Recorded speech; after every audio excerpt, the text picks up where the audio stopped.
Пластические операции все чаще интересуют не только женщин, но и мужчин. Но за красивыми фотографиями до и после стоят медицинские показатели, риски и важные решения. Вот об этом поговорим сегодня в программе «Интервью». Здравствуйте.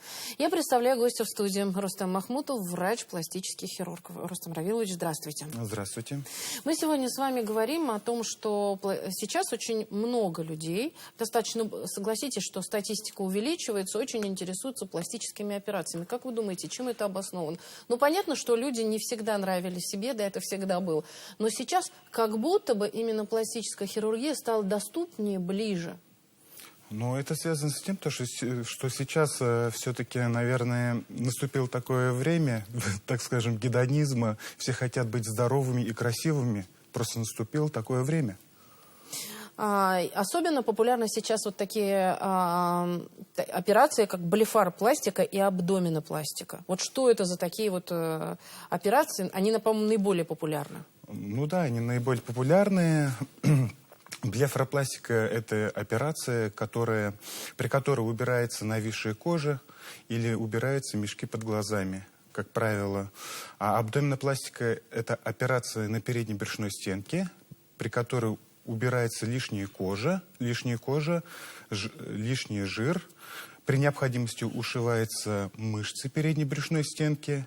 Как правило, к нам обращаются на абдоминопластику после родов женщины или после резкого похудения, как правило. Вот.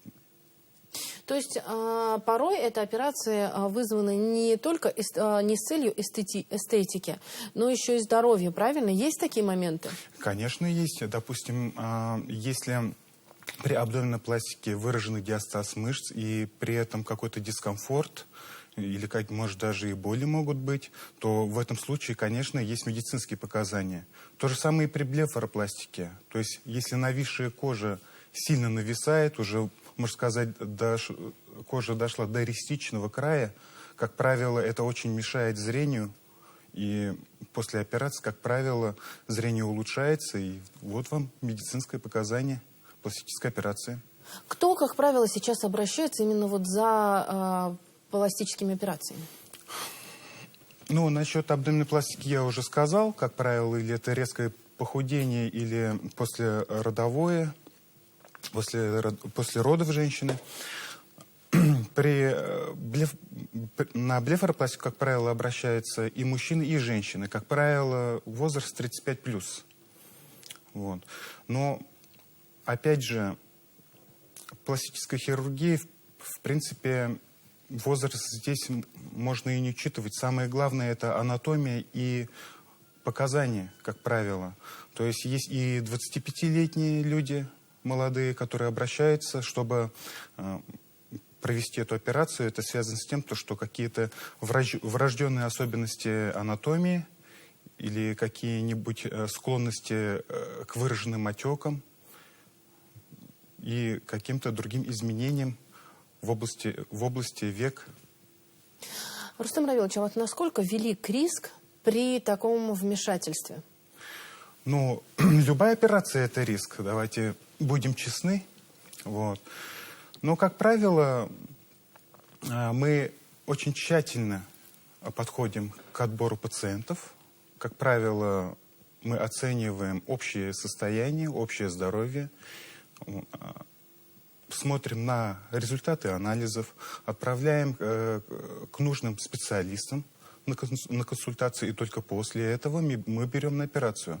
Ну, из блефаропластики какие там могут быть осложнения? Ну, это какие-то выраженные синяки, выраженный отек, который со временем, как правило, уходит.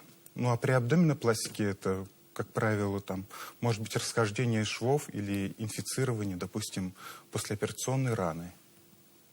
А насколько сейчас сложна эта операция? Или благодаря техническим новинкам, может быть, каким-то новым методикам, они стали более проще переносятся, соответственно, человеком? Ну, как правило, здесь нет такого проще или не проще. Все зависит от профессионализма все-таки доктора. Вот. Ну, и, так скажем, если человек сделал много операций, допустим, ту же блефаропластику, в принципе, никакой сложности нет для врача. Восстановительный период. Насколько он сейчас увеличивается? Так, ну, восстановительный период, как правило, при блефаропластике, так скажем, выйти в люди можно уже на 7-е сутки. То есть, как правило, отеки и синяки уходят на 7-14 сутки. Все зависит от, так скажем, все индивидуально. Но полностью к обычной жизни можно уже вернуться через недельки 3. При абдоменной пластике, как правило, где-то 3-6 недель, где-то так. Все зависит, опять же, от организма, все индивидуально. Что можно и чего нельзя вот при проведении подобных операций? Ну, самое главное — следовать нашим рекомендациям. Мы, как правило, после операции мы даем рекомендации, мы беседуем с пациентами, как себя вести, как ухаживать за швами, чтобы результат был более долгосрочным и не было никаких осложнений. Вот вы наверняка как врач, который радеет за свое дело, всегда хотите довести своего пациента до совершенства. Предупреждаете ли о каких-то о подводных камнях, что если мы сделаем вот так, будет вот это, а если сделаем так, то будет по-другому? Да, конечно. Мы обязательно пациента информируем, что его ожидает. И плюс к этому даже бывали случаи, когда мы говорили, что вам эта операция или не поможет, или она для вас неуместна. А в каких случаях? В каких случаях? Ну, допустим, если выраженные, допустим, малярные отеки, при нижней блефаропластике они, как правило, не сойдут. Там уже нужны другие операции, как правило. Рустам Равильевич, ну еще один вопрос, который возникает у многих, это изменение мимики, изменение лица после пластической хирургии. Но если мы говорим, да, о блефаропластике. Изменение мимики, изменение лица – это все-таки миф. Если технически все это сделано, мимика нисколько она не меняется. Как правило, при блефаропластике убирается тяжелый взгляд, уходят отеки, убираем, как говорится, мешки, взгляд становится более легким, дружелюбным и более открытым. То есть внешность, да, меняется, но мимика нисколько. Ну, а насколько меняется внешность? Кажется, что у человека совершенно другие глаза. Или вот ни один хирург не может предположить, каким будет взгляд, никогда не даст гарантии, что глаза останутся именно такими, какими вы хотите? Ну, как правило, мы гарантии тоже не даем, но в основном все-таки мы на форму глаз никак не можем повлиять. Получается, на форму черепа мы никак не можем повлиять, и тем более на связочный аппарат век. Как правило, форма глаз, весь этот взгляд, все это остается то же самое. Просто мы убираем лишнюю кожу, грыжи, и плюс к этому удаляем мешки. Расскажите, что есть национальные особенности, да, у людей. И некоторым, даже если, например, убрать это нависшее веко, оно все равно как будто бы потом возвращается. И именно результат пластической операции, может быть, любой, да, не всегда остается, не стопроцентный, не навсегда. Но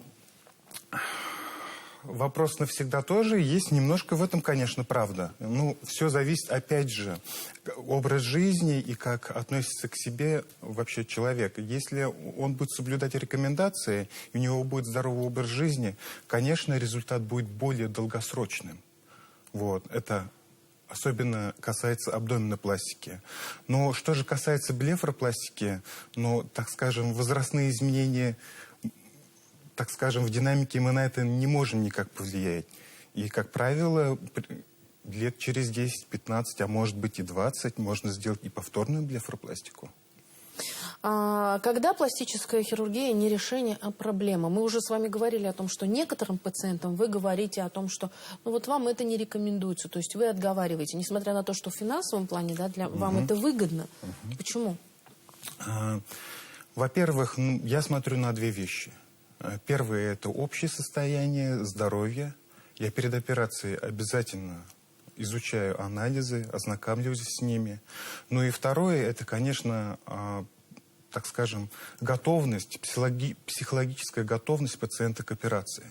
Если у него есть какой-то страх, какая-то неуверенность, какая-то эмоциональная нестабильность, то, конечно, в этом случае лучше операцию отложить.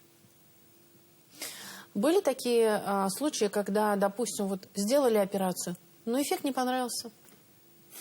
Ну, бывают такие случаи, но, как правило, мы заранее с пациентами все это обговариваем, и как правило, эти случаи у нас очень редки. Рустам Равилович, еще один вопрос. Некоторые звезды, некоторые даже и обычные люди, да, вот есть такая сейчас тенденция, отказываются не то что от пластики, но и вообще даже от инъекций обычных, да, казалось бы, которые тоже безобидные, но не всегда. И тем не менее, вот есть такая тенденция, как бодипозитив, то есть нужно принимать себя, свою старость, вот какая она есть. Вот как вы к этому относитесь? Ну, давайте начнем с того, что бодипозитив и пластическая хирургия – это не противоположности. Бодипозитив – это когда ты принимаешь себя, какой ты есть. Ты любишь себя таким. А пластическая хирургия – это уже осознанный выбор. И тут возникает такой вопрос. Ты делаешь пластическую операцию из-за любви к себе или из-за того, что ты недоволен собой? Если это из-за любви к себе, то это здоровое решение. Ну, и еще один момент. Говорят, что вот если начинаешь что-то делать, да, там, увеличивать губы, еще что-то, какие-то вот подобные операции, пластическая хирургия, то невозможно остановиться. И вот этот нарастает ком, все начинаешь делать. Вы наблюдаете такое среди своих пациентов? Да, конечно, наблюдаем. Но, как правило, мы с такими пациентами уже разговариваем, так скажем, уже немножко на другие темы говорим, то, что у вас все хорошо, и вам этого не нужно. Есть такое, то есть как будто пациенты, как водоворот, это все это закружится, и в итоге мы им говорим: стоп, у вас все хорошо, у вас все прекрасно, не нужно вам этого делать. Рустам Равилович, спасибо огромное, что вы пришли сегодня к нам в студию, открыли нам глаза на некоторые вопросы. И пусть у вас пациентов, которые говорят, которые могут остановиться, будет больше. Спасибо огромное. Спасибо, до свидания. Это была программа «Интервью». На наши вопросы ответил Рустам Махмуд. Это врач, пластический хирург. Я Роза Хабибуллина. Спасибо, что были с нами.